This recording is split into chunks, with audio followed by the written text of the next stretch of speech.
नमस्कार, आप देख रहे हैं न्यूज इंडिया एक्सप्रेस और मैं हूं आपके साथ हिमांशी उपाध्याय।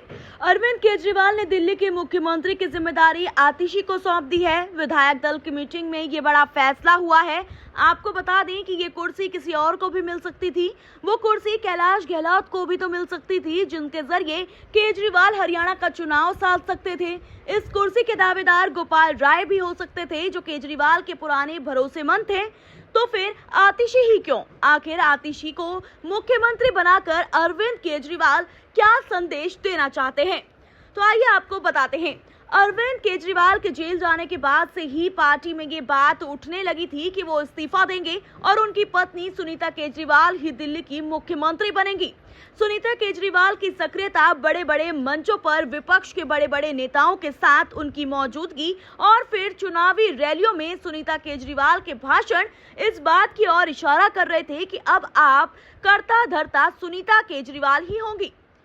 लेकिन ऐसा नहीं हुआ। जी हाँ, जमानत पर बाहर आने के बाद अरविंद केजरीवाल खुद इस योजना को शुरू नहीं कर पाते, क्योंकि जमानत की शर्तों के मुताबिक वो फाइलों पर साइन नहीं कर सकते हैं।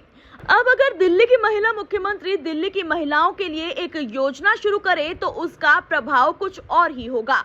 और जाहिर है कि योजना आम आदमी पार्टी की है, तो बीजेपी इसमें अड़ंगा लाएगी ही लाएगी। और तब दिल्ली की महिला मुख्यमंत्री महिलाओं के हक हुकूक की बात करके बीजेपी पर हमलावर हो सकेगी। अब रही बात सौरभ भारद्वाज या कैलाश गहलोत या फिर गोपाल राय की, तो आज की तारीख में आतिशी की प्रोफाइल इन सभी नेताओं से मजबूत है। जी हाँ, सौरभ भारद्वाज पहले ही कह चुके थे कि मैं मुख्यमंत्री की रेस में नहीं हूं और मुख्यमंत्री की कुर्सी पर चाहे जो बैठे वो कुर्सी है तो अरविंद केजरीवाल की ही। गोपाल राय की सेहत पर सवाल उठते रहे हैं। वहीं कैलाश गहलोत से इसी शराब घोटाले में ईडी पूछताछ कर चुकी है और इनकम टैक्स की भी नजर कैलाश गहलोत पर है। इन सब के मुकाबले अगर आतिशी को देखा जाए तो वो कहीं ना कहीं इन सब से आगे है। जी हाँ, केजरीवाल के मुख्यमंत्री रहने के दौरान उनकी कैबिनेट में आतिशी इकलौती महिला मंत्री रही हैं। इतना ही नहीं, केजरीवाल कैबिनेट में अगर सबसे ज्यादा विभाग किसी एक मंत्री के पास रहे हैं तो वो है सिर्फ और सिर्फ आतिशी। और ये सब तब है जब अरविंद केजरीवाल की तीन बार सरकार बनी, लेकिन आतिशी 2020 में पहली बार विधायक बनी और 2023 में पहली बार मंत्री। और मंत्री बनने के बाद वो दिल्ली का वित्त विभाग हो या शिक्षा, पीडब्ल्यूडी हो या बिजली, राजस्व हो या कानून मंत्रालय, सब आतिशी के ही पास है। जी हाँ, तो जाहिर है कि आतिशी पर दांव लगाना केजरीवाल के लिए इतना भी मुश्किल काम नहीं था, क्योंकि आतिशी के पास ये कुर्सी तब तक है जब तक कि दिल्ली में अगला चुनाव ना हो जाए।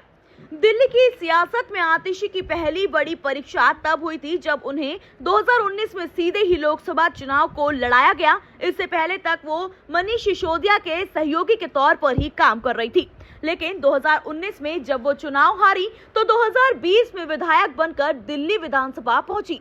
2023 में जब केजरीवाल सरकार ने अपनी कैबिनेट में फेरबदल किया तो आतिशी पहली बार मंत्री बनी। जी हाँ, जब मनीष सिसोदिया जेल गए तो उनका मंत्रालय आतिशी को सौंप दिया गया। फिर जब केजरीवाल भी जेल चले गए तो 15 अगस्त को स्वतंत्रता दिवस के दिन तिरंगा फहराने के लिए केजरीवाल ने आतिशी को अपना प्रतिनिधि नियुक्त किया।